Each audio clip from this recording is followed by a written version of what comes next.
Madame, mademoiselle, monsieur, bonjour. Nous sommes aujourd'hui le 17 juillet 2008 et j'ai le plaisir de vous présenter notre émission Le Fait du Jour. Le Fait du Jour a l'honneur et le plaisir d'accueillir Jean-François Probst. Bonjour Jean-François. Bonjour. Pour une fois, mon cher Jean-François, vous qui êtes un sarcologue éminent, un chiracologue expérimenté, nous allons vous transformer, si je puis dire, en médecin.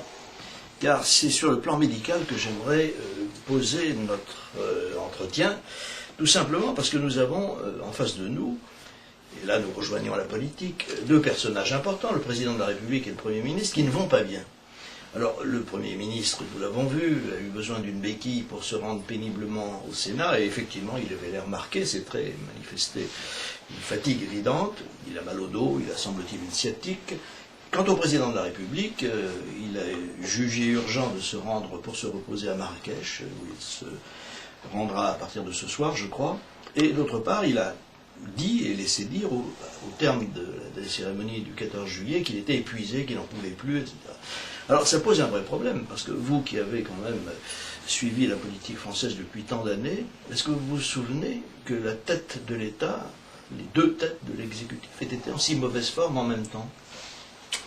Merci, cher Claude, de votre invitation tout d'abord, et merci de me décerner ce titre de docteur bien entendu, en sciences politiques. Et même de professeur. Alors je vais tâcher d'analyser, pour la période que je connais la mieux, c'est-à-dire 74 à maintenant, lorsque Giscard était président de la République et Chirac Premier ministre, où le couple, dans l'été 76, a battu suffisamment de l'aile pour que le Premier ministre Jacques Chirac démissionne avec le fracas dont on se souvient. Auparavant, j'avais connu tout petit, puisque j'ai eu la chance de me trouver avec ma mère et mon frère au congrès de Versailles lors de l'élection de René Coty. Et donc, je ne sais pas si j'avais des prédispositions pour la politique, mais en plus, en classe à Sainte-Croix-de-Neuilly, mon voisin de classe s'appelait Borges Monori. Et j'étais toujours un peu interloqué par ces présidents du conseil de la 4e qui semblaient aller mal, puisqu'ils tournaient assez fréquemment, toutes les 3 semaines, tous les 2 mois. Bon, lorsque je faisais mes études supérieures, sous De Gaulle et Pompidou, où il y avait sûrement des tiraillements gouvernementaux, il y avait des grosses fatigues, il arrivait même à M. Michel Debré, Premier ministre, d'avoir des grosses colères, ou à M. Giscard d'Estaing de ne pas vouloir payer le train sur coussin d'air de M. Bertin, mais enfin il n'était à ce moment-là que ministre des Finances. Puis est arrivée, bien sûr, la maladie du président Pompidou, qui a été une période d'incertitude où les journalistes soit se mettaient un sparadrap sur la bouche, soit croyaient savoir. En tout cas, à la mort du président Pompidou, le 2 avril 1974, il s'est dit que dans l'avenir, il serait quand même assez bon que les Français sachent. Il y avait même eu un livre qui avait été publié qui s'appelait « Ces malades qui nous gouvernent ». Que les Français sachent quel est l'état de santé de leurs dirigeants, et notamment, bien sûr, du président de la République et du Premier ministre. Pour ce qui concerne Giscard d'Estaing, ça ne fera pas forcément plaisir à tous nos téléspectateurs, mais il s'est avéré assez rapidement qu'il était souffrant.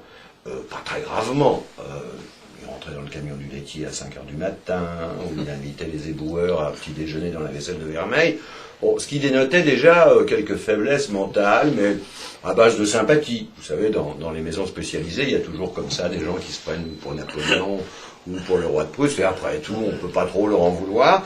Les Français lui en ont voulu un peu quand il a déraisonné dans l'affaire des diamants de Bokassa, et lui en ont voulu beaucoup, surtout ses électeurs, dont j'étais, quand on s'est tous aperçus qu'au fond il faisait la politique inverse de celle pour laquelle il avait été élu.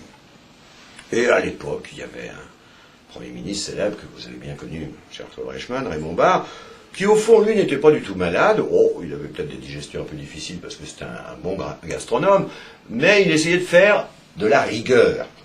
Et il le disait. Aujourd'hui, on fait que de la rigueur. On va être amené à ne faire que de la rigueur supplémentaire, tout en disant que tout va pour le mieux dans le meilleur des mondes, tout va très bien, Madame la Marquise. Alors, entre-temps, nous avons eu 14 ans de socialisme, que dis-je 14 ans, plus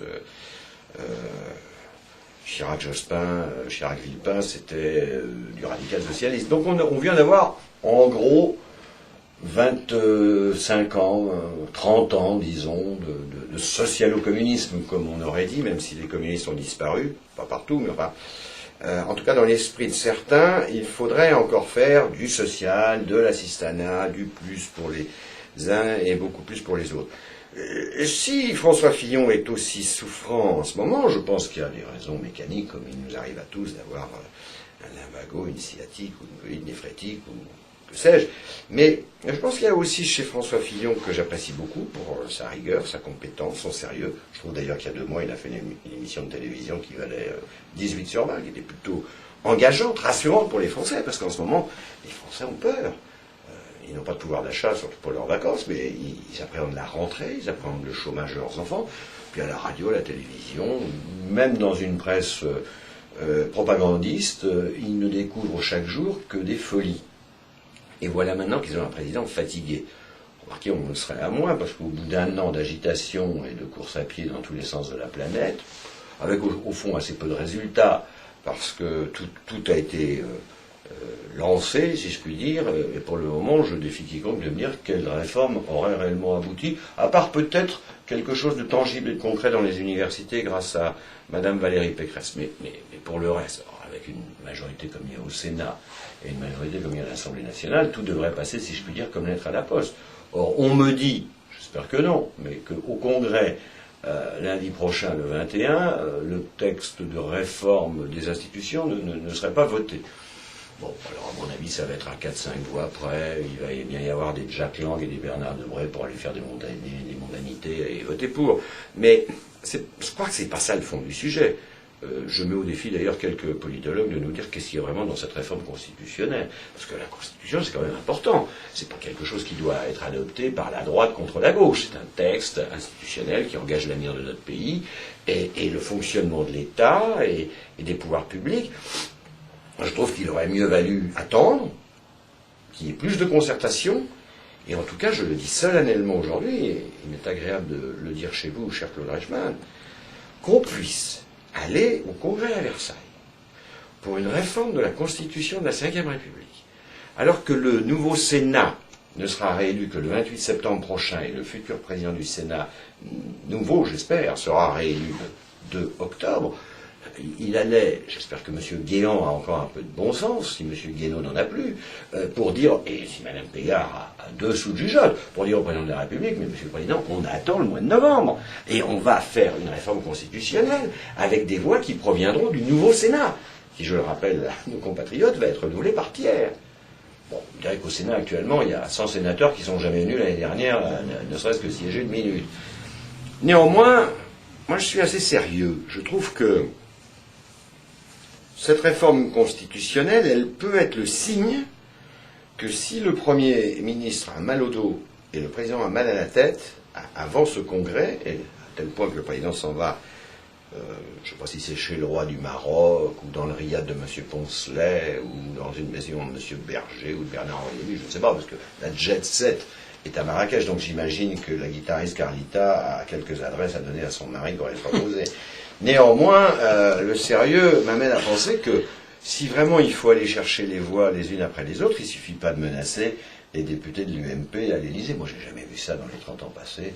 On convoque l'UMP par paquet de sang. On leur dit c'est comme ça que ça se vote. Là, on dit même que M. Accoyer, président de l'Assemblée nationale, qui va être escalité président du Congrès, va pour une fois voter, alors que les us et coutumes de notre République faisaient que l'arbitre, le président du Congrès à Versailles, ne votait pas. Et je vous le disais tout à l'heure, j'ai eu la chance, tout petit garçon à 7 ans, d'assister au 12e tour, je crois, à l'élection du président René Coty. On a failli ne pas avoir de Noël à cette époque, vous vous en souvenez sûrement. Très exactement. On n'y parvenait pas. Je me souviens bien. Alors là, à quoi parvient-on?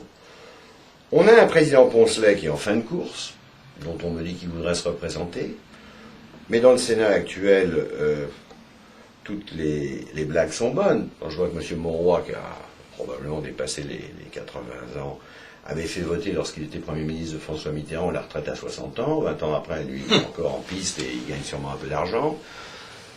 Lorsque je vois surtout que le président de la République française convoque à vie, dépense, le monde entier, presque. Ok, pas mal de gens, mais enfin, on s'est passé de M. Kadhafi et même du roi du Maroc, enfin, il y avait les Européens et le contour méditerranéen. Mais j'espère que M. Guénaud savait par avance qu'on a du mal à faire entendre un Marocain avec un Algérien, un Turc avec un Grec, et surtout, on vient de le voir, et de quelle façon dramatique hier, quelles sont les relations au Moyen-Orient, en Syrie, au Liban, en Palestine, en Israël, enfin entre tous ces gens qui échangent des êtres vivants contre des cercueils, enfin on est dans le macabre.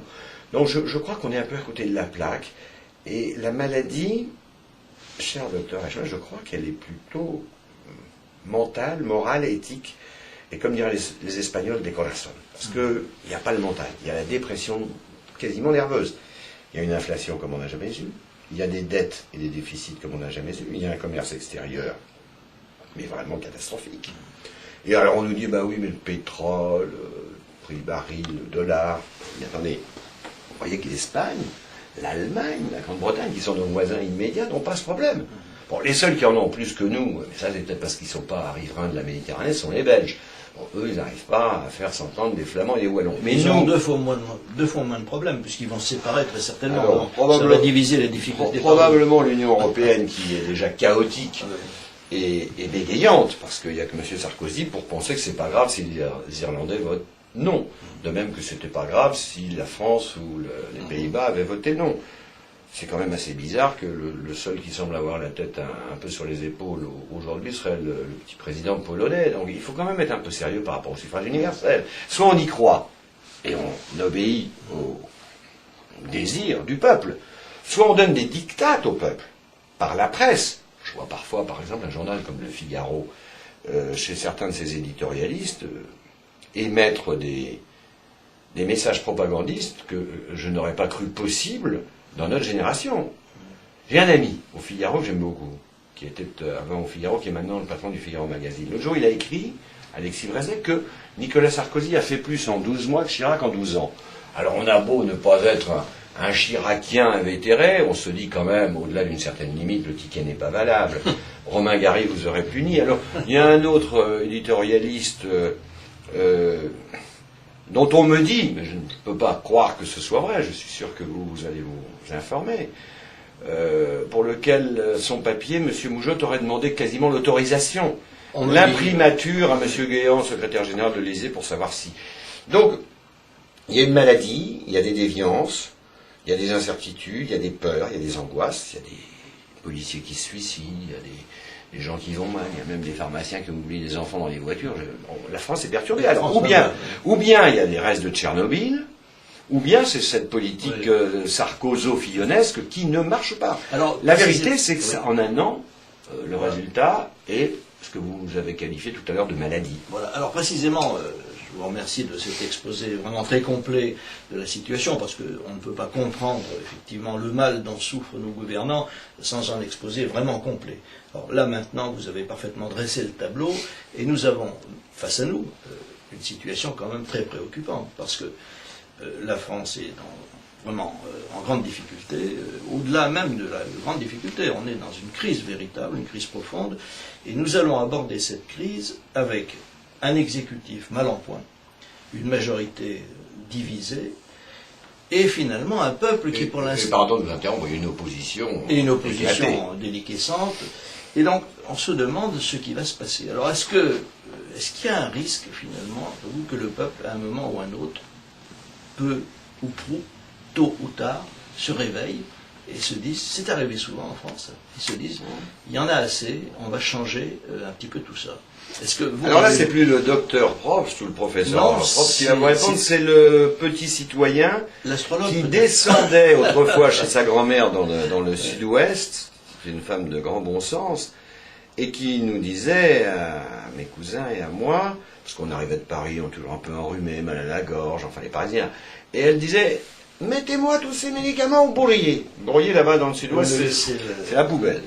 Déjà, il faut changer d'air. Il faut changer de thérapeutique. Et un grand-mère qui était, je le répète, une femme de grand cœur et de grand bon sens, nous donnait, pas beaucoup, de doigts, mais c'était de la quintonine. Il faut quand même un peu de vitamine et un peu de renouveau. Pour le moment, les gens sont fatigués.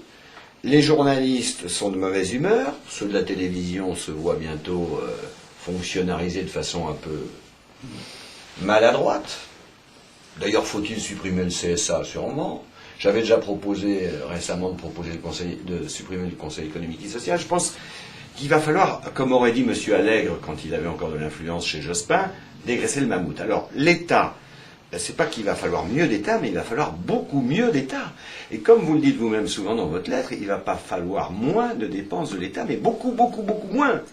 Beaucoup moins. Alors effectivement, si vraiment ces dépenses de l'État se réduisent, ce qui n'est pas le cas, en ce moment on n'a pas commencé le début d'une cure thérapeutique de dépenses, de réduction des dépenses, mais nous avons effectivement un grand risque de clash, à la fois de clash économique, de clash social et de clash politique. Et donc, moi je me demande jusqu'à quand tout cela va tenir. Parce qu'au fond, on a l'impression en France, et vous êtes mieux placé que personne pour le savoir, qu'on peut toujours tirer sur la corde. Oui, mais là, ça ne tient déjà plus. Voilà. Ceux qui pensent que ça tient encore, c'est vraiment la politique de l'autruche qui a mis la tête dans le sable et puis qui ne veut pas voir le danger. Là, nous ne sommes pas en danger, nous sommes dans le danger qui est en train d'exploser partout. Rien ne fonctionne, partout on vous dit c'est impossible, les gens se trompent, ou les travaux ne sont pas terminés, enfin bon, bref, rien ne fonctionne. Il n'y a que les gens de l'Élysée pour croire que, par exemple, la grève, le droit de grève, les grévistes et les grèves à répétition, ça peut faire rire tout le monde. Ça a peut-être fait rire l'UMP ou quelques courtisans couillons, mais ça n'a fait rire qu'eux-mêmes. Quand vous voyez, par exemple, dans un autre domaine, les régions, j'en prends une au hasard, l'Île-de-France, les Hauts-de-Seine, quand vous voyez la guerre, règlement de compte à Hockey-Choral entre les Balkany et les deux Géants, mais enfin, on est entre Marseille et Chicago, ça fait de mauvais genre. Surtout que c'est le fils du président de la République qui est là au milieu, et l'ancien président du département, Pasqua, qui est encore là aussi au milieu. Dès que vous prenez un autre sujet, quand ce n'est pas des cacophonies du gouvernement, entre deux ministres qui ne sont pas d'accord, ou une annonce qui est retirée le lendemain, ce sont des images qui circulent sur Internet d'une garde des Sceaux qui a l'air un peu éméchée au champagne. Bon, elle a le droit de boire avec la porte. Mais enfin, il y a un moment où les Français ne veulent plus s'amuser. Et quand ils entendent le secrétaire d'État au budget, au lendemain du grand raout de l'Union pour la Méditerranée, avec 50 délégations, des limousines, des chambres d'hôtel, que dis-je, des suites dans les palaces, et le lendemain on dit le budget va être difficile à boucler. Mais les Français se disent, mais ça suffit, mais arrêtez vos bêtises, mettez-vous au pain sec et à l'eau. Il nous faut de la rigueur, parce que le monde entier en a besoin, et il nous faut exporter, c'est-à-dire il faut des investissements productifs pour le commerce extérieur et l'exportation. Ce que font les Allemands, ce que font même les Espagnols. Les Espagnols, d'ailleurs, ça leur porte bonheur. Ils gagnent en golf, en football, en tennis. Et en plus de ça, ils ont le moral, la fifiole. Nous, il n'y a plus la foi. Il n'y a plus le moral. Les gens n'ont pas confiance dans leurs institutions. Et j'en suis presque rendu, moi, Jean-François Probst, à 59 ans, à émettre les mêmes propos que le chanteur Daniel Balavoine en 1980 face au candidat socialiste François Mitterrand. C'est-à-dire, faites gaffe, la jeunesse va vous exploser à la figure parce que maintenant il y a marre. Et aujourd'hui c'est pire, c'est pas seulement la jeunesse, ce sont aussi tous ces retraités, tous ces malades, tous ceux à qui on dit un jour, ah non, la longue maladie, on va peut-être pas tout rembourser, etc. Alors vous qui êtes un spécialiste depuis bien longtemps, vous avez tiré le signal d'alarme des difficultés des dépenses en matière de santé, en matière de retraite, il y a un moment, il va falloir en mettre à plat tellement de choses que ceux qui n'ont pas encore compris qu'on ne peut pas rouler en 4x4, en Ferrari, en Hummer, dans Paris quand il faut faire des économies d'énergie, les enfants qui n'ont pas encore compris, parce que leurs parents ne leur disent pas qu'il ne faut pas jeter le pain et qu'il faut éteindre la lumière, c'est aussi simple que ça. La génération qui nous a précédés a connu ça en 38-39, après il était trop tard, les Allemands étaient déjà dans Paris. D'autres générations ont connu ces difficultés. Mais pour le moment, on est dans la paillette. On emmène Arthur et Madame Régine en Israël. On fait d'ailleurs en décor la tenancière d'un cabaret, Madame Choucroune, la plus haute distinction de la Légion d'honneur. Bon, on la donne d'ailleurs aussi bien à Madame Balkany qu'à Madame Bettencourt. On s'approprie la libération de Madame Bettencourt, même quand on sait très bien que président Uribe, les Américains, la CIA, l'armée colombienne surtout ont fait le nécessaire. Ça ne veut pas dire que nous n'aurions rien fait. Et pendant ce temps-là, poète de l'autre côté, grosse caisse, quand c'est pas Hollande, c'est Madame Royal, quand c'est pas Julien Drey, c'est M. Moscovici qui annonce des, je ne vais pas être sévère, mais des petites choses, pour ne pas dire des stupidités. Alors donc il y a, si je vous comprends bien, une espèce de parfum de décadence qui règne en ce moment en France. Et ce qui m'inquiète le plus, voyez-vous, et je suppose que ça vous inquiète aussi, c'est que en cas de coup dur, et le coup dur est quasi certain maintenant, on se demande vraiment qui sera à la hauteur pour faire face à une situation terriblement dangereuse. Ces derniers temps, on pouvait se dire que malgré les difficultés, malgré les réformes et les ruptures chaotiques qu'engendraient ces réformes, on pouvait peut-être compter sur François Fillon, mais là il m'a l'air bancal, avec une béquille ou une canne anglaise et de la souffrance, et j'ai senti aussi chez le Premier ministre un peu un désarroi. Bon, le président de la République, lui, va continuer sûrement à cavaler d'un bout à l'autre de la planète en nous faisant croire au petit Jésus communiste, mais si jamais il y avait une vraie rupture, Dieu ne plaise, je vois quand même pas Christian Poncelet, par intérim, tenir ce rôle. Moi qui avais accompagné Christian Poncelet à Sainte-Périne pour rendre visite au président Poher, qui venait de quitter la présidence du Sénat, il y a maintenant une quinzaine d'années, je me disais sur le trottoir en sortant de l'hôpital, franchement, il y a un moment où il faut savoir s'arrêter. Il ne faut pas bluffer, mentir et faire croire aux Français qu'on va bien.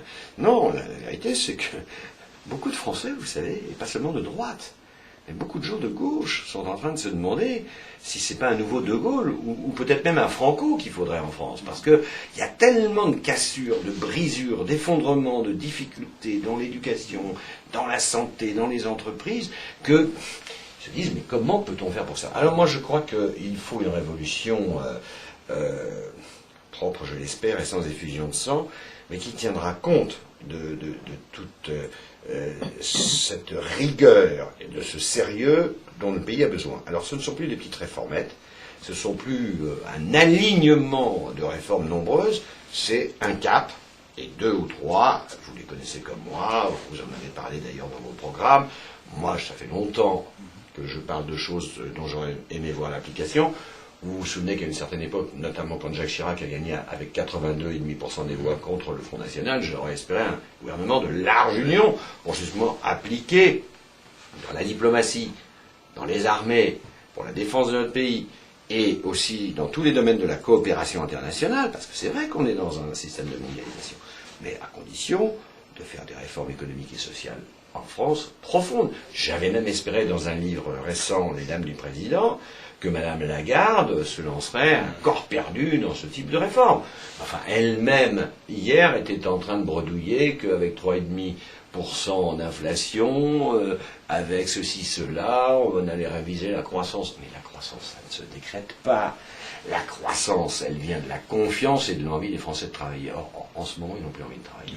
Ils sont démobilisés. Le président de la République, bizarrement, les a déçus. Il y a un tel désamour par rapport à il y a un an, parce que je rappelle que M. Sarkozy a été élu avec 53%, aujourd'hui il est à 33%, et c'est pas la chanson de sa nouvelle épouse, tu es ma cam, je t'aspire, et je sais pas quoi, qui va rassurer les Français. Je veux dire, là, ça fait peur. Aujourd'hui, dans Valeurs Actuelles, Arnaud Folk écrit un article dans lequel il rapporte une parole émanant, je crois, d'un député de la majorité qui indique que l'électorat UMP tient encore, mais pour combien de temps, et que s'il le lâche, nous allons vers la crise de régime.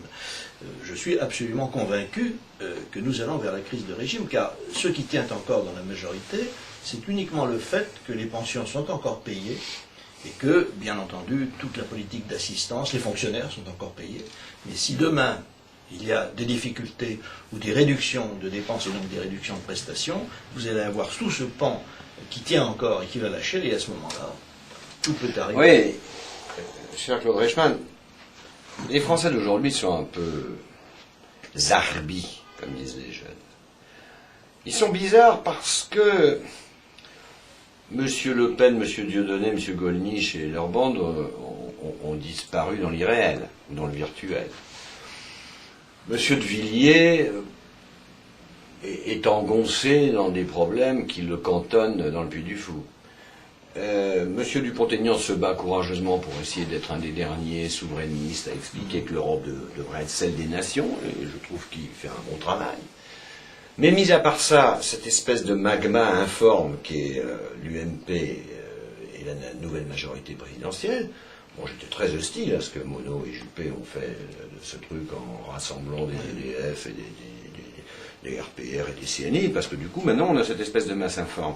Et j'ai un peu été à l'école de Mme Marie-France Garot il y a longtemps.